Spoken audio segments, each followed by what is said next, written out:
Good evening all my dear students. मैं रविंद्र जंगल, chemistry lecturer. पीछे जो वीडियो आपको दिया था वो था ऑक्सीडेशन नंबर का। उसमें एक दो एग्जाम्पल मैंने जितने भी मैं करवा सका उसके मैंने एग्जाम्पल करवाई। और आज उस टॉपिक से अलावा एक अगला टॉपिक है उसका जो है IUPAC नेमिंग का।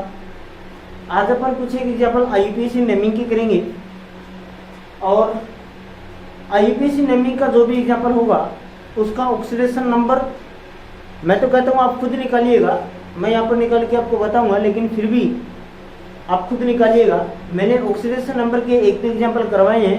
हालांकि ऑक्सीडेशन नंबर निकालना ऐसा इस नाम का कोई टॉपिक वैसे होता नहीं है, पूरी केमिस्ट्री के अंदर होता नहीं है, ठीक है।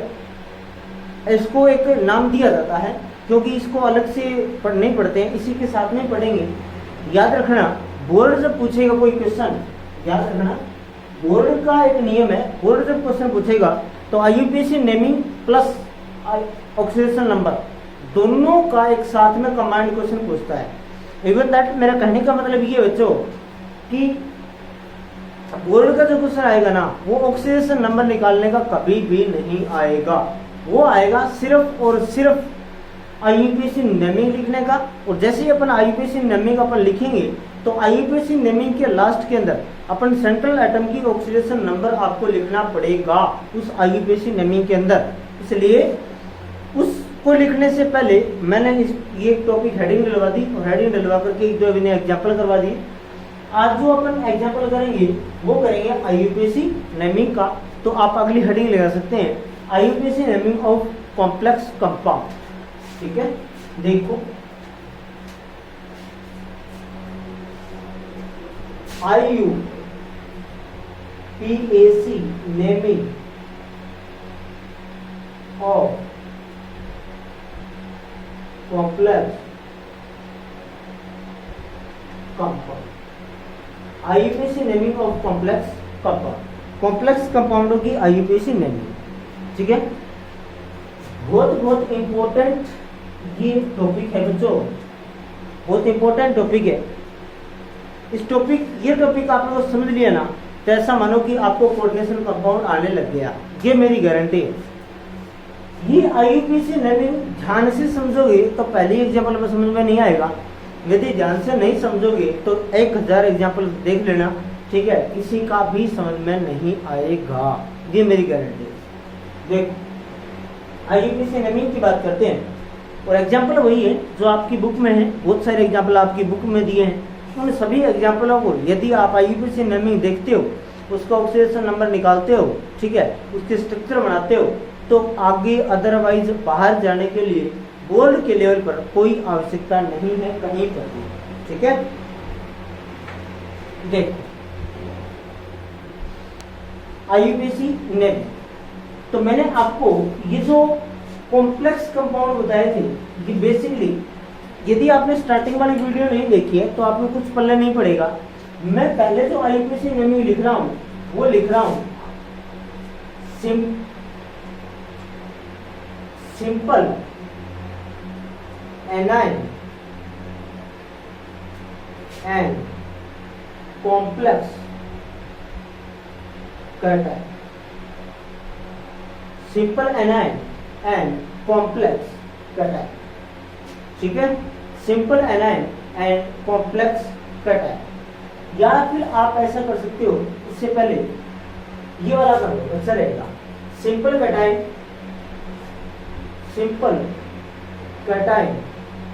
एंड कॉम्प्लेक्स एनाइन कर, उसको बाद में कर लेंगे। जैसे पीछे की सीरीज में चले थे ना, वह उसी सीरीज के अंदर इसमें चलेगा। देखो ये वाला है simple cation and complex A9. अब देखो बच्चों, ये सिंपल कैटायन क्यों कहा, कॉम्प्लेक्स एनाइन मैंने क्यों कहा, ये सारी की सारी बातें मैंने आपको पिछले वीडियो के अंदर, पीछे जो वीडियो दिए हैं उनमें मैंने आपको बता दी है।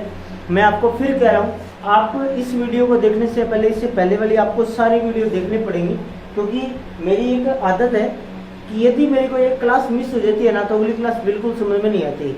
यानी बच्चे को कंटिन्यू मेरी क्लास अटेंड करनी पड़ती है। ठीक है, देखो ये मैं नहीं कह रहा हूँ, ये आपको टॉपिक कह रहा है कि ये टॉपिक समझ में क्यों नहीं आया, पीछे वाला आपने वीडियो देखा नहीं, पीछे वाली चीज़ें आपने समझी नहीं, इसलिए ये चीज़ आपके समझ में आएगी नहीं। चाहे आप कितने भी इंटेलिजेंट क्यों ना हो, ये चीज़ आपके समझ में नहीं आएगी। पहले मैंने हेडिंग लगाई है सिंपल कटाइन एंड कॉम्प्लेक्स एनाइन। इस प्रकार के एग्जाम्पल जिसके अंदर सिंपल तो कटाइन होगा और कॉम्प्लेक्स क्या होगा, एनाइन, उस प्रकार के एग्जाम्पलों की अपन यहाँ पर आईयूपीएसी नेमिंग करेंगे और यहाँ पर इसकी ऑक्सीडेशन नंबर निकालेंगे। ठीक है, देखिए मेरी बात को ध्यान से सुनिएगा। आप है ना कॉम्प्लेक्स कंपाउंड तो ठीक है, लेकिन आप अपने कॉन्सेप्ट जो होता है ना, कॉन्सेप्ट को बिल्डअप करने की कोशिश कीजिए बच्चे। यदि आपने कॉन्सेप्ट सीख लिया ना, तो दुनिया का हर कोई एग्जाम्पल आप एक चुटकी में, एक मिनट में आपसे मतलब मात्र 10 सेकंड के अंदर उसका आईयूपीएसी नेम लिख सकते हो। ठीक है, 12वीं क्लास के अंदर सीधा सीधा सर जो 11वीं क्लास में मैंने आपको पढ़ाया था, या जो आपको किसी टीचर ने पढ़ाया है, उस प्रकार के एग्जाम्पलों का आईयूपीएसी नेमिंग नहीं लिखेंगे। यहाँ पर कॉम्प्लेक्स कंपाउंड होगा, उसकी अपन आईयूपीएसी नेमिंग करेंगे। ठीक है, देखो इसके कुछ एक रूल हैं। ठीक है, लेकिन वो सारे के सारे रूल जो आपको लाइनों में टीचर लिखवाते हैं, मैं बेसिकली क्या है तो उस हिसाब से मैं नहीं करवाता हूँ। ठीक है, इसके रूल है सिंपल कटाइन एंड कॉम्प्लेक्स एनाइन। इसका ये आईयूपीएसी नेमिंग लिखने के कुछ रूल है। ठीक है, ये रूल आपको ध्यान में रखने हैं, रटने नहीं है, आपको सिर्फ और सिर्फ ध्यान में रखने हैं कि ऐसा करना है, रटना नहीं है एक भी चीज। देखो अगर मैं बात करूं सिंपल कटाइन एंड कॉम्प्लेक्स एनाइन, एक एग्जांपल की बात करते हैं तो एग्जांपल मैं लिख सकता हूं K4FeCnP, ये वाला एग्जांपल ले सकता हूं। ठीक है, यदि आप इसको तोड़ोगे तो ये टूटेगा 4K प्लस में टूटेगा FeCnP, इस प्रकार टूटेगा। ये जो भाग बचे इसको तो बोलते हैं सिंपल कटाइन, ये वाला जो पार्ट है इसको बोलते हैं सिंपल एनाइन। जो आपके राइट साइड में, लेफ्ट साइड में जो भाग दिख रहा है उसे बोलते हैं सिंपल कटाइन, एंड जो राइट साइड में दिख रहा है आपकी वो है सिंपल एनाइन। ठीक है, कॉम्प्लेक्स एनाइन, सॉरी कॉम्प्लेक्स बोलते हैं बच्चे, सॉरी कॉम्प्लेक्स बोलते हैं, कॉम्प्लेक्स बिल्कुल कॉम्प्लेक्स। ठीक है, देखो ये सिंपल हो गया कटाइन, इसे बोलते हैं कॉम्प्लेक्स एनाइन। कॉम्प्लेक्स क्यों बोला जाता है, कैसे बोला जाता है, मैंने सारी बातें आपको लास्ट वीडियो के अंदर मैंने आपको बता दी हैं। ठीक है, लेकिन फिर भी मैं दोबारा से बता देता हूँ। ये मैंने आपको सिंपल सी एक मेथड के अंदर बताया था कि क्या ये जो टर्म्स मैंने ये लिखा है इसका मतलब ये होता है। ठीक है, देखो रूल की बात करते हैं तो ये एक रूल है जो आपको ध्यान में रखना है। यानी आईयूपीएसी है ना, आईयूपीएसी हर साल नए सजेशन निकालती रहती है। ठीक है, उस सजेशन के हिसाब से आपको आंसर लिखना होता है और उसी के अकॉर्डिंग आपको काम करना होता है। ठीक है, देखो मेरी बात ध्यान से सुनिएगा। सबसे पहले एक एग्जाम्पल में वही वाली बात K4FeCnP, ये एग्जाम्पल है। ठीक है, रूल क्या है, रूल जो 5-7 लाइनों में लिखाया जाता है उसी रूल को मैंने समेटने की कोशिश की है और सिर्फ एक ही लाइन के अंदर उस रूल को अपने फॉलो करेंगे। देखो सबसे पहले किसी भी, ये मान लीजिए कॉम्प्लेक्स कंपाउंड है, किसी भी कॉम्प्लेक्स कंपाउंड का नाम लिखने से पहले उस कॉम्प्लेक्स कंपाउंड के अंदर यहाँ पर आप ये देखो कि एक्टिव मेटल आयन कौन सा है। ठीक है, एक्टिव मेटल आयन, यानी देखो एक्टिव मेटल आयन, इसके अंदर एक्टिव मेटल जो आयन होगा ना वो होगा ये बाहर वाला। यानी जो कॉम्प्लेक्स है ना, सर्वप्रथम याद रखना, सबसे पहले किसी भी कंपाउंड को यदि आप आईयूपीएसी नेम लिखते हो तो ये जो कॉम्प्लेक्स कंपाउंड के अंदर है इसका नाम नहीं लिखना है, ये जो बाहर आयन है ना इसका नाम लिखना है। ठीक है, इसे बोलते हैं एक्टिव मेटल आयन। तो सबसे पहले किसी भी कॉम्प्लेक्स कंपाउंड का नाम लिखने से पहले उसके बाहर जो एक्टिव मेटल है ना उसका नाम लिखना होता है। तो रूल में आप पहले क्या लिखोगे कि एक्टिव मेटल आयन, सबसे पहले किसका नाम लिखोगे आप, एक्टिव मेटल आयन का नाम लिखोगे। ठीक है, देखो अब उसके बाद में जैसे मान लीजिए इसका नाम लिख दिया मैंने, ठीक है, उसके बाद में आप किसका नाम लिखोगे, जस्ट इस आयन के बाद में आप ये जो आपको दिख रहा है लिगेंड्स, जिसे मैं लिगेंड्स बोलता हूँ, आपको उसका नाम लिखना है। तो एक्टिव मेटल आयन के नाम के बाद एक बार समझ लीजिएगा, उसके बाद में जैसे ही मैं इस एग्जाम्पल का नाम लिखूंगा तो आपको तुरंत समझ में आ जाएगा। एक बार इस चीज को थोड़ा सा ध्यान में करिए आप। उसके बाद में किसका नाम लिखना है बच्चे, आपको लिखना है लिगेंड्स का नाम लिखना है। ठीक है, उसके बाद में किसका नाम लिखना है, लिगेंड्स को। ठीक है, जैसे यदि किसी एग्जाम्पल के अंदर लिगेंड्स एक से अधिक हो, दो हो, जैसे मान लो ये वाला एग्जाम्पल है, इसी एग्जाम्पल को मैं ऐसे लिखता हूँ K4Fe, ठीक है, CN की होल 4Cl2।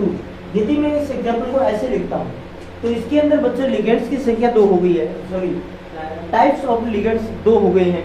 एक तो इसमें साइनो, ये जो साइनो है ये भी क्या है, एक प्रकार का लिगेंड है। और ये जो है ना Cl, इसे बोलते हैं क्लोरीन या क्लोरो, जो भी है उसे मैं क्लोरीन बोल देता हूँ, क्लोरीन। ये भी क्या है बच्चों, एक प्रकार का लिगेंड है। तो इस पूरी की पूरी यदि एग्जाम्पल की मैं बात करता हूँ तो इस पूरे एग्जाम्पल के अंदर लिगेंड्स कितने हैं, 2 हैं। तो इस पूरे एग्जाम्पल के अंदर 2 लिगेंड्स हैं, एक तो साइनो है और एक क्लोरो है। ठीक है, अब आप ये अब बताओ कि लिगेंड्स कौन से लिगेंड्स को पहले लिखें। तो याद रखना, यदि लिगेंड्स एक से अधिक हो तो आप क्या करोगे, अल्फाबेटिक ऑर्डर, आप क्या करोगे, अल्फाबेटिक ऑर्डर फॉलो करोगे। जैसे अगर बात करें अल्फाबेटिक ऑर्डर के अंदर जो पहले आता है उसको पहले लिखेंगे, बाद में आता है उसके बाद में लिखेंगे। जैसे साइनो है, साइनो और यहाँ पर क्या है, कलर। ठीक है, साइनो और कलर।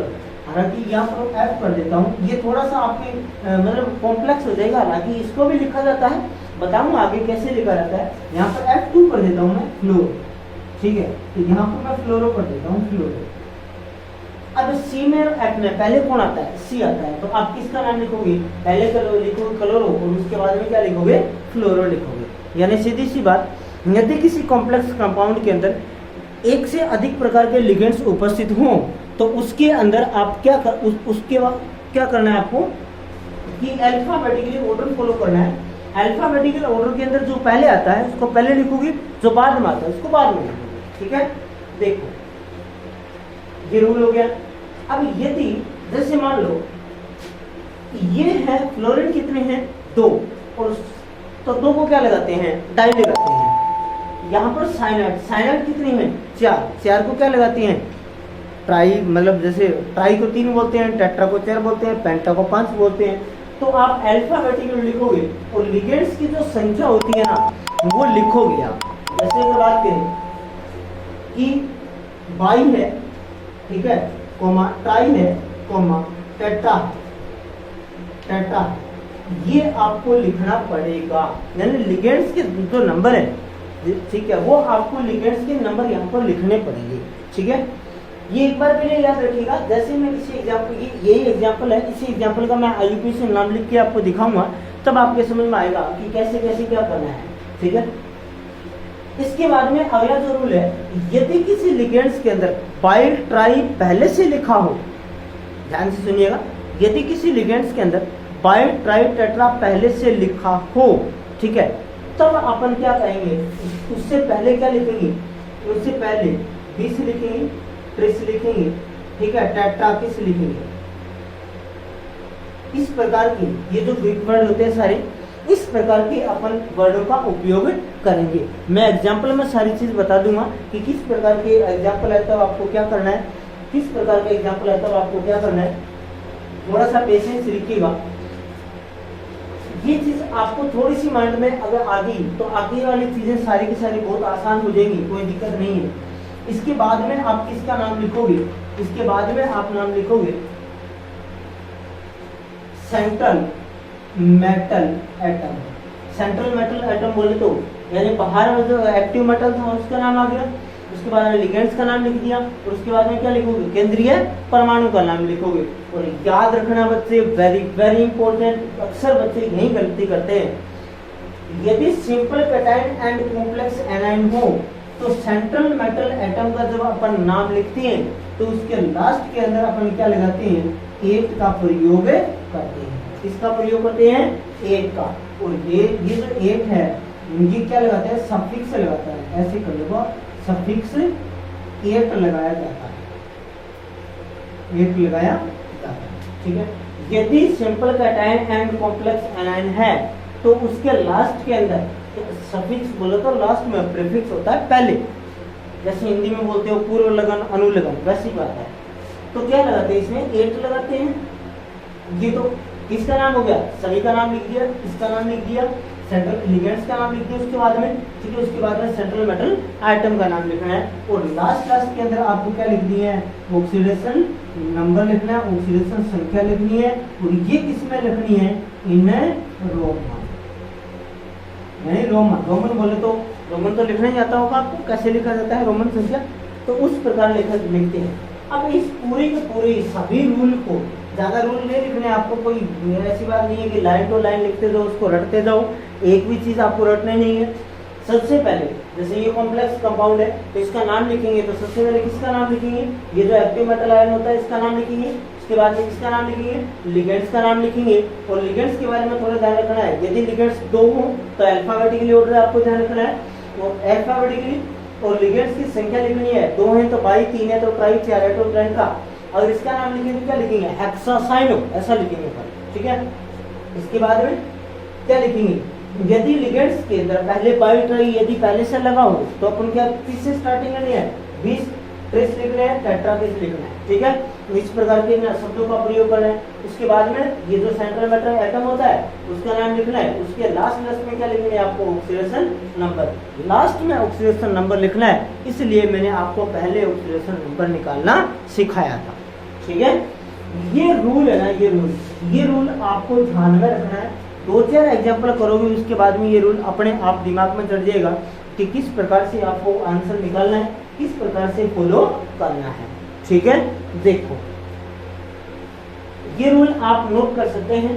ठीक है, ये सबसे शॉर्टकट रूल मैं लेकर के आया हूं आपके सामने, इससे शॉर्टकट कोई रूल बन नहीं सकता। ठीक है, वरना तो 10-12 लाइनें 20 लाइनें लिखवा दो रूल की, वो रटते जाओ, 1 घंटा रटने में लगेगी, उसके बाद में पता नहीं जब अपन एग्जाम्पल का नाम लिख रहे होती है तो पता नहीं उसके बाद में याद आता है कि नहीं आता, कोई गारंटी नहीं है। ये सबसे शॉर्टकट रूल है, थोड़ा सा ध्यान में रखना है। एग्जाम्पल एक आध करोगे समझ में आ जाएगा, कोई बात नहीं है। हैव ए पेशेंस, धैर्य रखिए आप। मैं इसी भाषा का प्रयोग करते हुए, ये जो रूल लिखा है इसी रूल का प्रयोग करते हुए इसका नाम लिखता हूँ। ठीक है, देखो ये मिटा रहा हूँ ऊपर वाला, यही एग्जाम्पल ले लेता हूँ। K4 जैसे मान लीजिए FeCN की होल, मेरे को किसी ने बोला कि ये जो आपको गिवन कंपाउंड है, गिवन कंपाउंड, इसकी आप IUPAC नेमिंग कीजिए। आपको क्या करना है, गिवन कंपाउंड की IUPAC नेमिंग करनी है। देखो बच्चों कैसे होगी IUPAC नेमिंग।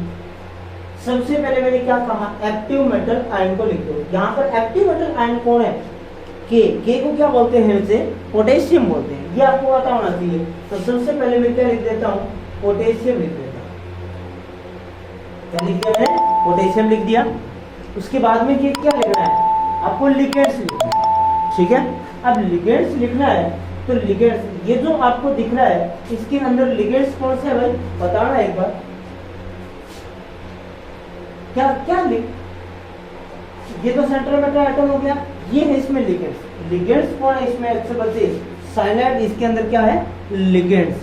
ठीक है, देखो, और मैंने कहा कि लिगेंड्स को जब लिखोगे तो अल्फाबेटिकली क्या इसमें प्रयोग करना है क्या, नहीं, अल्फाबेटिकली का प्रयोग नहीं करना है।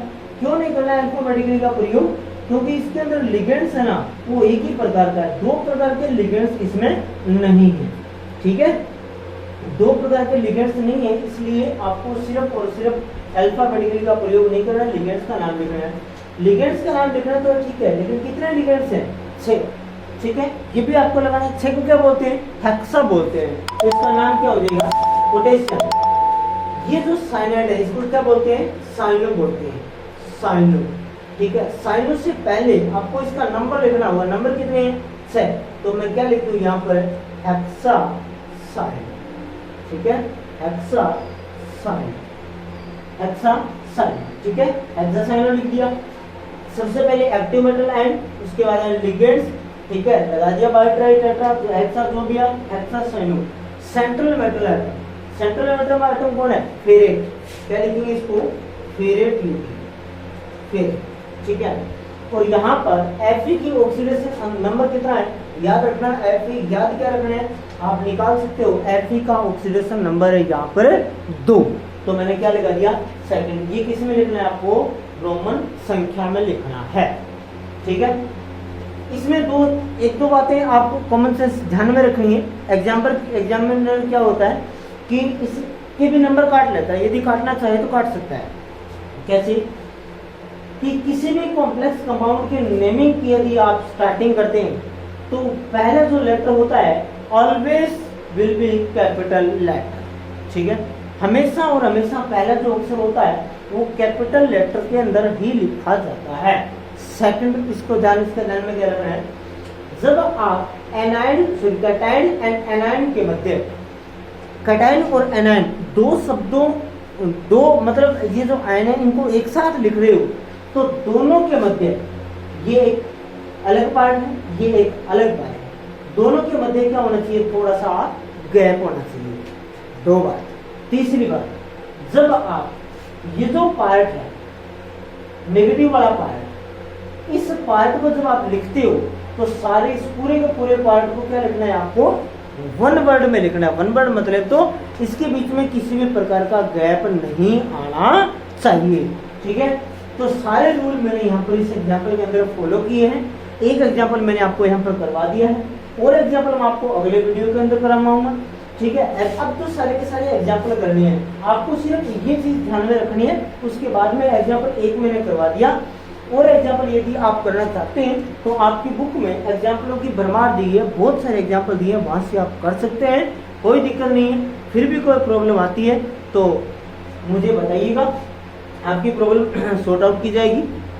और जो अभी नए बच्चे हैं, ठीक है, वो थोड़ा सा गौर से देखें, ध्यान से देखें, आपकी सारी चीज़ समझ में आएंगी, ऐसी बात नहीं है। और ज़्यादा मुझे बोलते हैं कि सर ज़्यादा व्यू नहीं आ रहे, आपको कोई लेना देना नहीं है, व्यू कितने आ रहे हैं कितने नहीं आ रहे हैं, मेरे कोई लेना देना नहीं है, तो आपको भी कोई लेना देना नहीं है, नहीं होना चाहिए। मेरा कोई ये मुद्दा नहीं है कि यूट्यूब पर मैं पैसे कमाऊँ, ये कमाऊँ, नहीं, कोई मेरा इश्यू नहीं है। बस मेरा तो यही है कि अगर मेरे कारण कोई एक बच्चा आगे जाता है तो अपना भला होगा, अपने आप भला होगा, अपने किसी करने से कुछ भी नहीं होता।